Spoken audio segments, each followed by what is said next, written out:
દેખાય બેન નું મોઢું.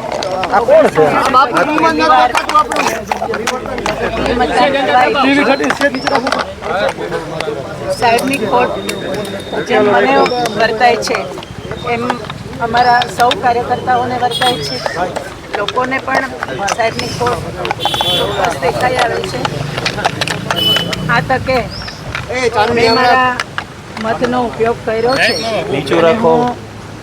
સૌ રાજકોટના સૌ નગરજનોને અપીલ કરું છું કે ગરમી બહુ છે પણ આપણો એક મત ખૂબ કિંમતી છે અને એ મતનો ઉપયોગ અવશ્ય કરવો જોઈએ. આ લોકશાહીની પરંપરા આપણે જાળવવી જોઈએ અને સૌ મતદારોને અપીલ કરું છું કે તડકો થાય તે પહેલાં આપણે સુરક્ષિત રહીને મતદાન કરીએ. બેન, વિજયભાઈની કેટલી યાદ આવી છે? પહેલી વખત એમના વિના તમે મતદાન કરવા માટે આવ્યા છો? ચોક્કસ સાહેબની યાદ તો આવતી જ હોય અને ફક્ત મને નહીં બધાને સાહેબની યાદ આવે જ છે. સાહેબ આપણી સાથે જ છે.